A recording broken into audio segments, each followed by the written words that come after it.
자, 오늘은 이 생태계 구성에 대해서 마저 알아보도록 할게요. 이 생태계라는 건 기본적으로 생물이 다른 생물 및 환경과 밀접한 관계를 맺으며 영향을 주고받는 하나의 시스템이야. 하나의 시스템이라는 건 결과적으로 어때요? 서로 상호작용을 한다라고 얘기를 할 수 있겠지. 자, 그러면 이 생태계를 구성하는 애들을 보면 자, 기본적으로 개체, 하나의 생명체를 얘기를 하고요. 자, 개체 분 동그라미 하시고요. 자, 얘네들도 마찬가지로 같은 종의 개체들의 모임이 바로 개체군이에요.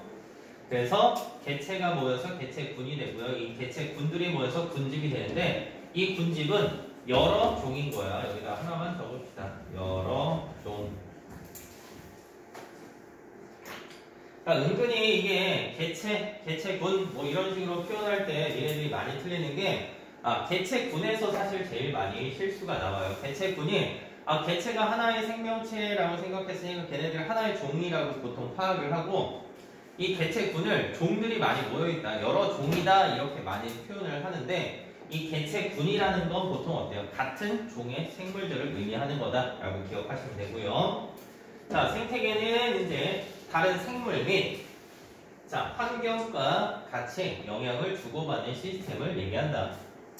자, 그러면 이런 생태계는 크게 열대우림, 아까도 얘기했지. 자, 산림이나 초원, 뭐 갯벌, 사막, 뭐 공원, 어항, 자, 요런 것까지 들어가요.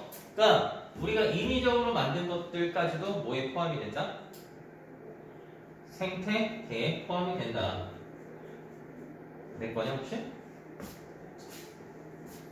아니구나. 전화 오는 줄 알았어.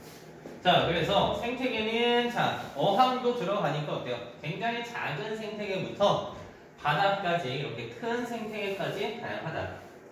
자, 산이나 사막 등과 같이 자연적으로 형성된 생태계도 있고 텃밭이나 공원, 저수지 등과 같이 인위적으로 만들어진 생태계도 있다. 자, 보통 이런 생태계는 크게 생물적인 요인과 비생물적인 요인으로 구분을 하는데 이 생물적인 요인은 생산자 뭐 하는 애들인지 알지? 스스로 에너지, 양분을 생산해낼 수 있는 애들. 자, 소비자는 이런 애들을 처묵처묵 하는 애들. 자, 그 다음에 분해제는 얘네들을 뒤지거나 그러면 사체, 배설물 뭐 이런 것들을 분해해서 무기물로 만드는 게 바로 분해자다. 첫, 세균, 곰팡이, 버섯 뭐 이런 것들이 다 분해자에 해당이 된다. 자, 그러면 비생물적인 요인에는 뭐가 있냐?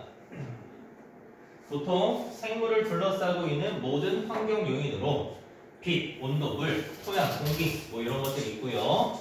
자, 이런 애들이 비생물적인 요인이다. 자, 그러면 얘네들 사이에서는 어떤 관계를 갖느냐? 자, 요거 별표 하나 칩시다. 아니, 3개 칩시다.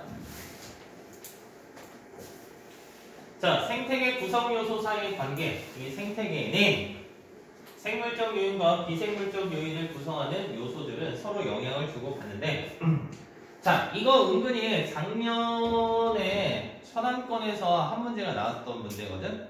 네, 선생님이 가르치던 친구였는데 하나가 틀렸어. 그러니까 비생물적인 요인이 생물적인 요인한테 영향을 주는 걸 우리가 보통 뭐라고 얘기하냐면 작용이라고 표현을 해. 근데 이 생물적인 요인이 비생물적인 요인한테 영향을 줘. 자, 봐봐. 생물적인 요인이 비생물적인 요인이지, 그치? 비읍 들어가지? 얘가 작용이었으니까 어때? 비읍 들어가는 반작용은 비생물적인 요인으로 영향을 준다. 이렇게라도 기억을 하세요. 왜? 왜 이렇게 얘기를 하냐면 그 친구가 작용하고 반작용을 반대로 생각을 해버려서 8점이 날아왔었어. 이쪽 문제를 푸는데 작년 문제에서 되게 쉬웠거든요? 그래서 그 두 문제는 틀렸거든? 그래서 얘만 바꿔 쓰지 않았으면 100점 나왔을 애야. 근데 애가 순식간에 어때요? 헷가닥 돌았는지 실수를 해버리더라고.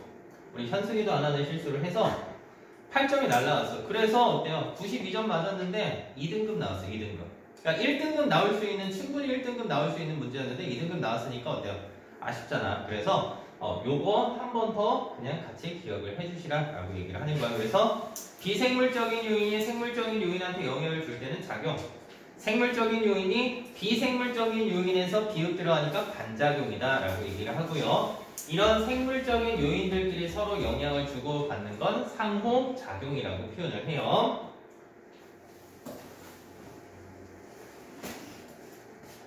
뭐 크게 어려운 거 없고요.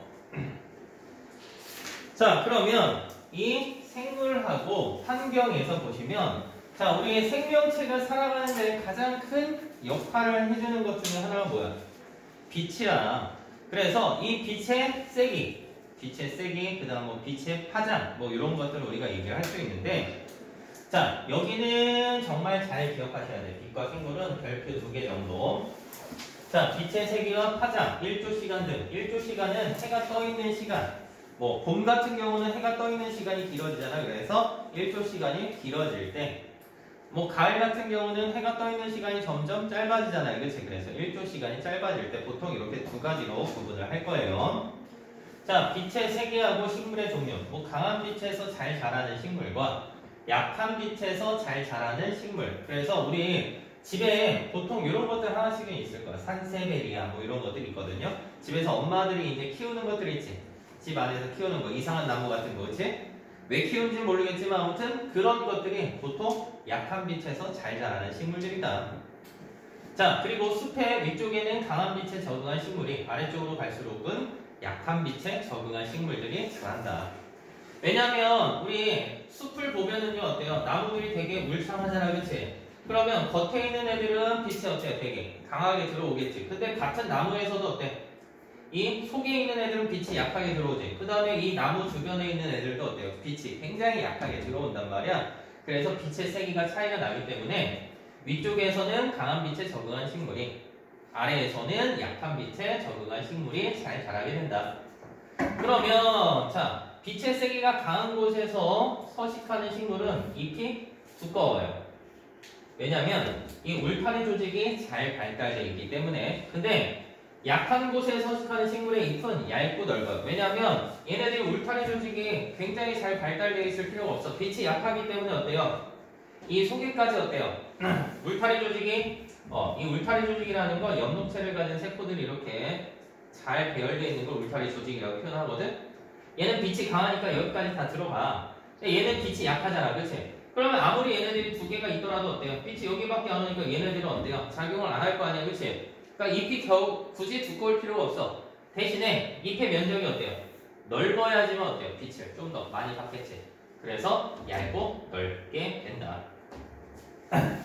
그래서 여기 보시면 한 식물 개체에서도, 자, 선생님이 아까 얘기했었지, 같은 나무에서도 강한 빛을 받는 잎은 약한 빛을 받는 잎보다 두껍다. 그래서 강한 빛을 받는 잎은 울타리 조직이 잘 발달돼서 두껍고, 약한 빛을 받는 애들은 울타리 조직이 잘 발달되지 않아서 얇다.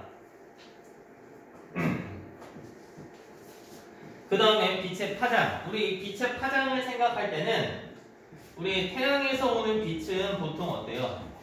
백색광이 나와요. 이 백색광이라는 거 우리가 보통 뭘 표현하냐면 빨, 초, 파가 섞여 있는 걸 우리가 얘기를 해요. 이게 우리 중학교 때 보면은 뭐라고 배웠냐면 이렇게 동그라미 3개에서 아마 현승이 정도는 나랑 기억을 할 거야. 제 중학교 2학년 거부터 나갔으니까 아마 빨초파 노청자 흰 보통 이렇게 표현하거든요.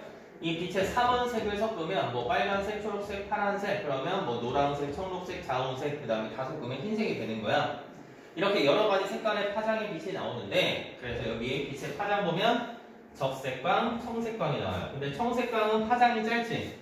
파장이 짧으면 에너지가 굉장히 커요. 왜냐하면 진동수가 커지기 때문에. 자, 근데 적색광은요 파장이 길지. 그러면 얘는 에너지가 작아. 에너지가 작으면 낮은 곳만 통과를 할 수 있는 거고, 이 파장이 짧은 애들은 에너지가 크기 때문에 깊이 들어갈 수 있어요. 자, 이거 플러스 우리가 뭘 생각해야 되냐면, 자, 지금 선생님이 입고 있는 옷은 다 검은색인데 여기 보시면 이렇게 빨간색이 하나 있어요, 그치? 자, 지금 선생님이 입고 있는 옷이 왜 빨간색으로 보여요? 여기 있는 부분이 빨간색으로 보이는 이유는 얘가 빛이 조명이 어때요? 빨, 초, 파가 나오는데, 자, 여기 빨간색이 있어, 그치? 그러면 얘네들 중에서 초록색이랑 파란색은 흡수하는데 빨간색만 반사를 한 거야. 그러면 생각을 해봐라. 야, 여기는 이 낮은 부분은요, 빨간색 빛이 많이 도달하지, 그치? 야, 빨간색 빛이 많이 도달하는데, 빨간색을 띠는 홍조류, 이런 애들이 여기에 많이 분포한다고 생각해봐. 홍조류들은 그러면 어때요? 빨간색 빛을 튕겨내고, 나머지 초록색이랑 파란색만 먹는 거니까 어때요? 에너지 흡수 효율이 떨어지겠지? 무슨 말인지 이해 가요? 아, 얘네들은 빨간색이 있는 애들은 이제 여기서 잘 자라지가 못하는 거야. 근데 녹색은 어때요? 우리가 보통 뭐 청록색이니까 초록색이랑 파란색 둘 다 어때요? 튕겨내는 애야, 그치? 그러니까 이 초록색이나 파란색이니까 이 파란색 계열 같은 경우는 어때요? 튕겨내니까 어때요? 우리가 주로 먹는 애들이 어때요? 빨간색 계열의 빛을 먹겠지. 그래서 이 녹조류가 이 낮은 곳에 존재하는 거고, 자, 깊은 바다에서는 어때요? 홍조류가 존재하지, 그치? 홍조류는 붉은색 파장의 빛을 반사시키는 거야. 그럼 나머지 초록색이나 파란색 빛은 어때요? 흡수를 하겠지? 그러니까 파란색 빛이 깊이까지 들어오니까 홍조류가 잘 자라게 되는 거고, 중간에는 뭐 황색깔을 이용한 뭐 갈조류가 있다. 근데 뭐 녹조류냐 홍조류냐 이렇게만 구분을 하시면 돼요. 얘네들 색깔과 다른 애들의 파장을 잘 흡수하기 때문에 그렇다라고 기억을 하시면 될 것 같아요. 자, 그 다음에 예전에는 이제 이 1조 시간하고 이제 생물에 대해서 많이 나왔었는데, 요즘에는 천안 지역에서는 이 문제가 거의 나오지는 않는 것 같아요. 자, 그래서 그냥 간단하게만 기억합시다. 1조 시간이 길어지는 봄에는 봄에 번식하는 애들이 있고 가을에 번식하는 애들이 있다. 자, 그 다음에 이 동물의 행동. 뭐 온대 지역의 곤충은 늦여름하고 가을에 낮의 길이가 짧아지면 겨울잠을 자고 봄에는 활동을 시작하고 뭐 번식을 한다, 이런 것들. 근데 얘네들보다는 이게 더 많이 나왔어요. 예전에는 얘가 보통 제일 많이 나왔던 문제 유형이거든. 한 2년, 3년 전만 하더라도. 근데 작년, 재작년에 거의 한 학교가 나왔었던 것 같고요. 작년에는 이 문제가 하나도 안 나왔던 걸로 선생님이 기억을 해요. 그러니까 이쪽 부분은 그래도 혹시라도 학교에서 배우게 된다면 나올 수 있는 확률이 좀 더 높아지는 거야. 그래서 뭐 장일식물이라는 거 1조 시간이 길어지는 봄이나 초여름에 꽃이 피는 걸 얘기를 해요. 그래서 우리 봄이 오는 걸 알리는 식물이 뭐가 있어? 뭐 여기는 붓꽃, 시금치 나왔는데 개나리, 뭐 진달래, 뭐 이런 것들 있지? 그래서 이런 애들이 장일식물이고, 단일식물은 이제 해 뜨는 시간이 이제 짧아질 때, 그러니까 가을. 보통 우리가 가을을 알리는 대표적인 식물이 뭐가 돼요? 코스모스가 되겠죠. 이런 것들을 예시로 들 수가 있다. 자, 두 번째는 이제 온도야. 자, 온도는 마찬가지로 어때? 생물이 살아가는데 큰 영향을 줘. 왜? 물질 대사 과정에서 영향을 주기 때문에 그래요. 그래서 변온동물들 같은 경우, 변온동물이라는 건 어때? 온도가 계속 변하는 애들이지, 주위 환경 변화에 따라서. 그래서 개구리 같은 경우는 추워지면 겨울잠을 자요. 그게 양서류. 자, 그 다음에 카멜레온 같은 경우는 이제 색깔 변화가 일어나는데, 온도가 높을 때는 몸 색깔이 밝아져. 그래서 보통 흰색 계열 같은 경우는 어때? 모든 색깔의 빛을 다 반사하지. 그러니까 에너지 흡수율이 낮은 거고요. 색깔이 어두워져. 검은 색깔은 모든 색깔의 빛을 다 흡수하니까 추워지면 어때? 색깔이 변해서 어때? 이 에너지 흡수 효율을 높이게 되는 거야. 자, 그 다음 저온동물 같은 경우는 뭐 겨울잠 자는 애들이 있고요. 철새 같은 경우는 지역을 따라서 이동하는 애들도 있고. 그나마 이제 또 많이 나오는 것 중에 북극여우랑 이제 사막여우가 많이 나와요. 자, 우리 겨울철에 돌아다니다 보면 어때요? 이 귀가 되게 어때요? 춥단 말이야. 그래서 남학생들도 보시면 거의 대부분 요즘에는 투블럭인데, 머리를 우리가 길렀을 때는 이제 귀를 좀 덮는단 말이야. 귀를 덮으면 좀 따뜻해. 근데 이걸 평상시엔 잘 모르고 있다가 언제 딱 느껴요. 투블럭 딱 자르고 나서부터 어때요? 미용실 딱 나가는 순간 어때요? 아, 씨발 존나 춥다, 그치? 이런 생각이 빡 든단 말이에요. 왜? 이 귀를 통해서 열 방출량이 제일 높아요. 그래서 우리 현승이가 어때요? 삼겹살 구워 먹다가 기름이 튀겼어요. 또는 냄비를 잡다가 된장찌개 먹다가 냄비를 잡았는데 너무 뜨거워. 그럼 아 뜨거 씨발 하면서 제일 많이 잡는 게 어때? 귀 부분. 왜냐면 이 귀에서 열 방출량이 제일 높기 때문에. 그래서 야, 추운데 사는데 얘가 귀가 존내 커요. 그럼 열 빠져나가서 얼어 뒤지겠지. 그래서 얘는 귀가 작고 몸집이 상대적으로 큽니다. 몸집이 커야지만 체온 유지에 효과적이고요. 자, 사막여우 보면 어때요? 실제로 사막여우 본 적 있는 사람? 아무도 없어? 봤지? 사막여우 보면 어때요? 크기가 크냐 작냐? 작아요. 한 30cm에서 한 40cm 정도밖에 안 되는 것 같아. 대가리도 되게 작은데 귀가 존나 커요. 왜? 얘네들 사는 환경 자체가 어때요? 사막에 산단 말이야. 사막에 사니까 어때? 열 방출량이 높아야 되겠지. 그래서 얘네들은 굉장히 귀가 크다. 몸집이 작고요. 자, 그 다음에 식물들 같은 경우도 마찬가지로 이제 온도에 적응하는데 이제 툰드라 지역에 사는데 자, 기온이 매우 낮은 지역을 우리가 툰드라라고 얘기를 하지, 그치? 자, 근데 얘네들은 털송이 풀이라는 게 있어요. 그러니까 이 꽃이나 잎 이런 데 털이 나 있는 걸 얘기를 해요. 그러니까 춥지 않겠죠. 그 다음에 낙엽수, 우리가 보통 엄마 아빠들이 좋아하는 것 중에 하나가 등산인데 가을철에 어때요? 낙엽 단풍 짓는 거 우리가 보러 간단 말이에요, 그치? 그래서 단풍이 이렇게 딱 여러 가지 색깔로 이렇게 물들으면 그게 바로 어때요? 나중에 떨어지겠지. 그걸 우리가 낙엽수라고 하고요. 추운 겨울에 이제 잎이 떨어지는 거. 자, 그 다음에 상록수라고 하는 게 있어요. 그래서 이 동백나무 같은 경우, 그래서 우리 어때요? 동백꽃, 동백이 알죠? 누구야? 공효진 나왔던 거. 라고 얘기하면 어때요? 너무 선생님 늙었으니까 그냥 그 정도까지만 할게요. 그래서 얘는 상록수다. 그래서 사시사철 푸른 색을 띈다. 왜냐하면 얘네 잎에는요, 이 큐티클층이라고 하는 지방층이 좀 많아요. 이 지방층이 많기 때문에 일종의 지방층이라고 생각하시면 돼요. 그래서 겨울철에 얘네들 얼지 않고 잘 살 수 있는 게 바로 이 상록수다. 자, 그 다음에 물하고 생물. 자, 보시면 물 같은 경우를 이제 없는 지역 같은 경우는 보통 곤충들 몸 보면은 어때요? 키틴질로 되어 있단 말이야. 이 키틴질 바깥에는 이제 또 큐티클층이 있게 되는데 이 키틴질이라는 거 우리 곤충, 뭐 바퀴벌레 뭐 이런 것들 아니면 현승이 등껍질 이런 게 보면 어때? 치면 되게 딱딱딱딱하지, 그치? 그런 것들이 다 키틴질로 되어 있어요. 그 다음에 이제 파충류 같은 경우는 비닐로 덮여 있고요. 자, 그 다음에 우리 현승이가 좋아하는 알, 그치? 저 새끼 닭을 만든 건 다 좋아하잖아, 그치? 그러니까 알 같은 경우도 어때요? 단단한 껍질에 쌓여 있겠지? 자, 그 다음에 이제 수분 손실을, 자, 얘는 증발을 어때? 못하도록 막는 거고, 손실을 최소화하는 거. 그래서 사막에 사는 낙타는 땀을 잘 흘리지 않아서 수분량을 줄이고요. 자, 사막에 사는 포유류 같은 경우는 물 재흡수가 엄청 많이 일어나는 거야. 그러니까 오줌의 농도가 굉장히 진해요.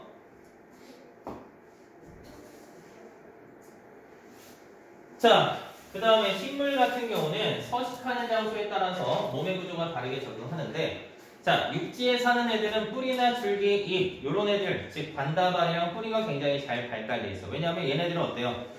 땅속 깊이 들어가야지만 어때요? 물을 쉽게 얻을 수가 있는 거지, 그치? 그래서 뿌리가 깊고 단단하게 뻗어 있고 반다발이 되게 잘 발달돼 있고요. 자, 물에 사는 애들은 어때요? 얘네들 물이 많지? 그러니까 뿌리가 굳이 잘 발달돼 있을 필요는 없단 말이야. 근데 얘네들은 어때요? 빠져 죽일 수도 있으니까 어때요? 통기 조직, 그러니까 공기를 가지고 있는 조직들. 그러니까 연꽃이나 뭐 불의 옥장 뭐 이런 것들 있지? 이런 애들이 잘 끌 수 있도록 해주는 거고요. 자, 건조한 지역에 사는 애들은 우리 대표적으로 뭐가 있어? 선인장하고 알로에지, 그치? 그래서 이 선인장 같은 경우는 이파리가 뭘로 변해요? 가시로 변해서 수분 증발을 최대한 막아준다. 그 다음에 알로에 같은 경우는 저수 조직이 발달해서 알로에 같은 경우 이제 사막이라서 어때요? 먹게 되면 어때요? 아무 맛도 안 나요, 사실. 근데 우리가 먹는 알로에는 어때요? 맛있거든요. 맛있지. 그거는 참외 향 맛을 첨가를 했기 때문에 그래요. 그래서 실제로 너네들이 만약에 사막을 가다가 어때요? 목이 너무 말라요. 그러면 알로에 먹으면 돼요. 아시겠죠? 자, 그 다음에 토양하고 생물. 자, 얘네들은 수많은 생물들이 살아가는 서전을 제공해 주고요. 무기업류, 그 다음에 공기, 수분 함량 등. 자, 이런 생물의 생활에 영향을 준다. 그래서 지렁이나 이제 두더지 같은 경우는 땅 파고 돌아다니지, 그치? 그러면서 토양의 통기성을 높여줘요. 통기성이라는 건 공기가 잘 통할 수 있도록 해주는 거. 자, 미생물은 이제 동식물 사체나 배설물을 분해해서 물질과 에너지가 순환되도록 해주고요.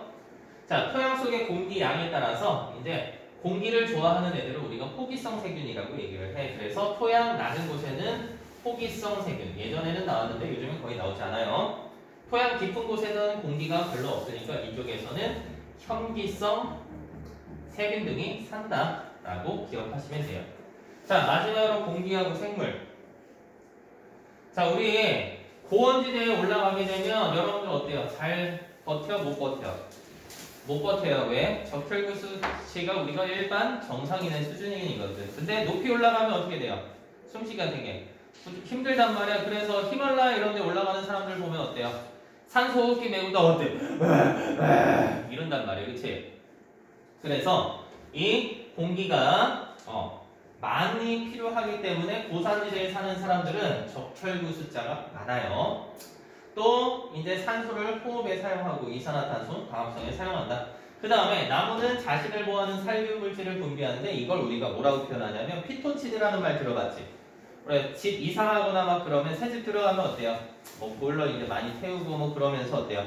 이제 새집 증후군 물질들이 이제 나오게 되는데 그런 애들을 우리가 감소시킬 때 맨날 청소하시는 분들이 그 업자분들이 이제 피톤치드를 뿌리면 좋아질 거다 그러면서 어때요? 한 4, 5만 원씩 다 받는단 말이야. 그래서 그런 것들이 바로 이 살균 물질이다 라고만 기억하시면 될 것 같아요. 자, 그러면 여기도 여기까지.